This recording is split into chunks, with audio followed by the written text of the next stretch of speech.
அழகான ஒரு தருணம். இதே மேடையில் நிறைய விழாக்கள் நடந்திருக்கு, நானும் கலந்துட்டு இருந்திருக்கேன். இது ரொம்ப ஸ்பெஷலாக நினைக்கிறேன். இந்த மாதிரி படைப்புக்குள்ளே இருக்கிறது, அதுக்கு ஒரு அருள் இருக்கணும்.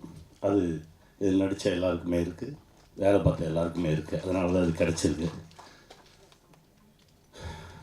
ஒரு 5 வருஷத்துக்கு முன்னாடி எடிட்டர் லெனின் சார், ஏன்னா ஐயாவுக்கு எனக்கு ஒரு பெரிய ஒரு பிணைப்பு உண்டு.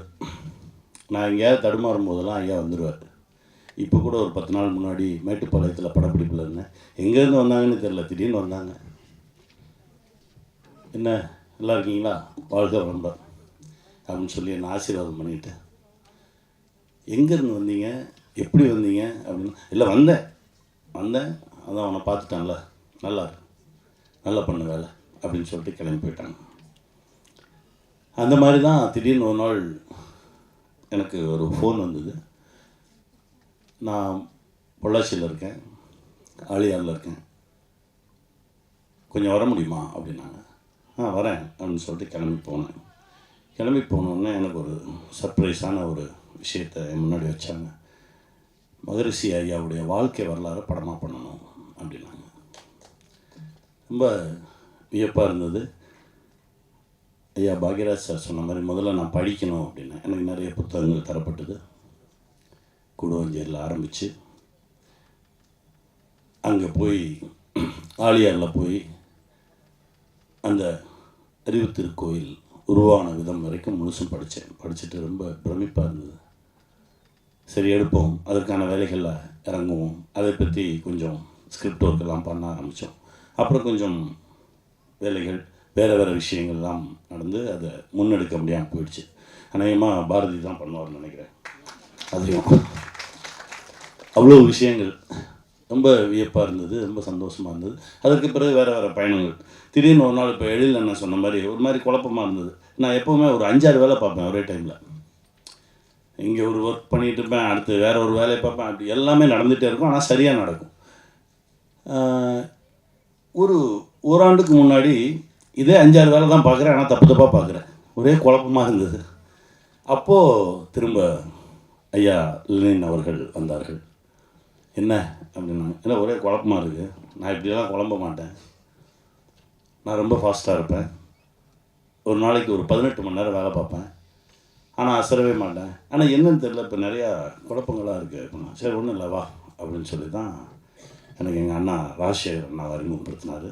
ஐயா பாலாஜாவை, அம்மா ஜெயந்தி அம்மா, சகோதரி விஜி, இவங்க எல்லாத்தையும் அறிமுகப்படுத்தி எனக்கு ஒரு 7 நாள் கிளாஸ் நான் மனவளக்கலை கற்றுக்கிட்டேன். ரொம்ப மகிழ்ச்சியாக இருந்தது. என் கூட 7 நாள் அவரும் இருந்தார், லெனின் சார் இருந்தார்.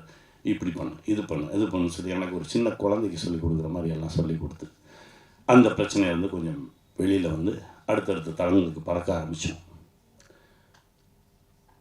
இப்போது ஒரு 3 நாள் முன்னாடி தான் அந்த இன்விடேஷன் வந்தது. நான் எங்கேயோ இருந்தேன், ஆனால் என்னமோ தெரில, வரணும்னு நினச்சேன், வந்துட்டேன், அவ்வளோதான். அது நடந்துருக்கு. ஏன் சொல்கிறேன் அப்படின்னா, இதை கொண்டு போய் சேர்க்கணுன்றாங்க. நம்ம கொண்டு போய் எல்லாம் சேர்க்க வேண்டாம், தானாக நடக்கும். அது எல்லாத்தையும் இழுத்துக்கும். அதற்கு தகுதியானவர்கள் தானாக வந்து சேர்ந்துருவாங்க. அது அப்படி தான் நடக்கும். அவ்வளோ பெரிய சக்தி அது. அதை நம்மளாலாம் தூக்கிட்டுலாம் போய் சேர்த்துட முடியாது. அதுவாக நடக்கும். தனக்கு யார் தேவையோ அதுவாக இழுத்துக்கும். அது ஒரு மிகப்பெரிய காந்தம். அப்படி தான் நான் பார்க்குறேன். நாளைக்கு நல்லா இருக்கணும், அடுத்த தலைமுறை நல்லா இருக்கணும் அப்படின்னு நினச்சி ஒரு விஷயம் பண்ணியிருக்கோம். இது கண்டிப்பாக இந்த சமுதாயத்திற்கும் அடுத்த தலைமுறைக்குமான ஒரு மிகப்பெரிய ஒரு அருட்கொடையாக இருக்கும்னு நான் நம்புகிறேன். வெல்வோம். ஏன்னா என் குருநாதர் அடிக்கடி சொல்லுவார், நீ நல்லதே செய்ய வேணாம், நல்லது செய்யணும்னு போதும் அப்படிம்பார். அதுவே நம்மளை ரொம்ப சரியாக்கும்னு சொல்லுவார். அந்த மாதிரி ஒரு பெரிய தளத்தில் தான் இப்போ நம்ம நிற்கிறோம். இவ்வளவு நல்ல பேர், நல்லவங்கெல்லாம் சேர்ந்துருக்கோம். இது கண்டிப்பாக ஒரு மிகப்பெரிய இடத்தை நோக்கி பயணிக்கும். இன்னும் பல லட்சம் இல்லை, கோடிக்கணக்கான பேர், தமிழர்கள் மட்டும் இல்லை, இந்த உலகம் முழுவதும். ஏன்னா இப்போ பல பேருக்கு நிறைய குழப்பம். ஃப்ளைட்டு டேக் ஆஃப் ஆகிறதுக்கு முன்னாடியே போய் குத்துது, நடந்து போகிற மாடு எதிரில் வரணும் முட்டுது, நாய் விரட்டி கடிக்குது, ஆமாம், கடல் வந்துட்டுருக்கு. ஒரு 4 மாதத்துக்கு முன்னாடி பார்த்த பீச் ரிசார்ட் இப்போ இல்லை, என்னென்னா உள்ளே போயிடுச்சுன்றாங்க. இன்னொரு 20 ஆண்டுகள் 25 ஆண்டுகள் கழித்து சென்னையில் பாதி இருக்காதுன்றாங்க. மனிதனே வந்து நிறைய காசு வச்சுருக்கான், ஆனால் அவனுக்கு படுத்தா தூக்கம் வர மாட்டேங்குது. பரிதாபமாக இருக்காங்க. காசு பணம் இது யாரையுமே காப்பாற்றாது. இந்த மாதிரி ஒரு சக்தி தான் காப்பாற்றும். இறுக்கி பிடிச்சிக்கணும், வெல்வோம். அப்படி திரும்பிட்டு இப்படி திரும்புங்கன்னா அப்படி திரும்பினோட நிற்கிற மாதிரி ஆகிப்போச்சு. என்ன உடம்புல வந்து சின்னது தான் செய்ய அப்படின்னு சொன்னால் கூட நம்ம உடம்பு அதுக்கு கட்டுப்படல. அந்த மாதிரியெல்லாம் உபாதியெல்லாம் இல்லாமல் இருக்கிறதுக்காக இதெல்லாம் வந்து சொல்லி கொடுத்துட்டு அதுக்கப்புறம் தான் நடிக்க போனோம். அப்புறம் நான் போனேன், சரி ஜீவாலாம் நம்ம கூட நடிக்கத்தான் வந்திருக்காரு அப்படின்னு சொல்லிட்டு போனேன். அப்புறம் பார்த்தா அவர் ஜீவா ஏற்கனவே ரொம்ப காலத்துக்கு முன்னாலேயே மெம்பரு. அவர் சினிமாவில் வந்து இந்தளவு சினிமாவில் நடிக்கிற ஆள் வந்து இதெல்லாம் வந்து மனவளக்கலை வந்து பிரமாமாக வந்து பிரமாமாக வந்து இதை கற்றுக்கிட்டு இதை 4 பேர்த்துக்கு உபயோகப்படுற முறையில் சொல்லிக்கிட்டு இருக்காரு அப்படிங்கிறது. இந்த மனவளக்கலை நான் சொன்ன மாதிரி நம்ம சீராயிட்டோம்னாலே நம்ம உடம்பு சீராக இருந்தது, மனசு சீராக இருந்தாலும் நம்ம சுற்றி இருக்கிறது சீராக வச்சுக்க முடியும் அப்படிங்கிறதுக்கு ஒரு உதாரணம் தான். இங்கிருந்து நாங்கள் நடிக்க போனப்போ அங்கே வந்திருந்தவங்க நிறைய பேர் வந்து எந்த அளவுக்கு எங்களை கவனிச்சுக்கிட்டாங்க, எந்த அளவுக்கு அக்கறையோடு, அதாவது அவங்க சினிமாக்காக வந்திருக்காங்க அப்படிங்கிற மாதிரி இல்லாமல் அங்கே இருக்கிற ஒவ்வொருத்தரும் அவங்கெல்லாம் உண்மையான அன்போடு இது இவங்க நல்லா தெரிஞ்சு நல்லா கற்றுக்கிட்டு இவங்க போகணும் அப்படின்னு சொல்லிட்டு அவ்வளவு உள்ளன்போடு வந்து எங்களை கவனிச்சுக்கிட்டாங்க. அது எனக்கு ரொம்ப சந்தோஷமாக இருந்தது. தலைவர் அவர்கள் வந்து நாகராஜ் சாருக்கு ரெக்கமெண்ட் பண்ணிட்டு இருந்தார், நடிக்கணும் நீங்கள் அப்படின்னு. இதில் தலைவரே நடிச்சிட்டாருங்கிறது தான் பெரிய சமாச்சாரம். எனக்கு வந்து பரிசு கொடுத்து பேசுகிற மாதிரி தலைவர் வந்து பேசியிருந்தார். அதனால் இப்போ எங்களுக்கெல்லாம் என்ன ஒரு சந்தோஷம்னா, இவங்க சினிமா எடுக்க போய் ஆனந்த வாழ்க்கையில் எல்லோரும் இவங்கெல்லாம் நடிக்கிற ஆகிட்டாங்க போது பாருங்கள், நம்ம இனத்தோடு சேர்ந்துட்டாங்க. ஏன்னா சினிமாக்காரங்க அப்படின்னு ஒரு மாதிரியாக சொல்லுவாங்கல்ல, யோ எங்ககிட்ட யாரெல்லாம் இருக்காங்க, எங்களை போய் சாதாரணமாக சினிமாக்காரங்கன்னு சொல்லாதீங்க இனிமேல் அப்படின்னு சொல்லிட்டு மரியாதைக்குரிய மகரிஷி ஐயா அவர்களுடைய அன்பர்கள் எல்லாமே அவருடைய சேவா சங்கத்தை சேர்ந்தவங்களே சினிமாவில் இருக்காங்க. அப்படிங்கும்போது அது ஒரு எங்களுக்கு ஒரு பெருமையான ஒரு சமாச்சாரமாக எடுத்துக்கிறோம். அதனால் இந்த படமாக வந்து இது எடுத்திருந்தா கூட இதனுடைய பயன் அவர் வந்து எல்லா இடத்துக்கும் இது போய் சேரணும் அப்படிங்கிறது தான் அவங்களுடைய உள்நோக்கமாக இருந்தது.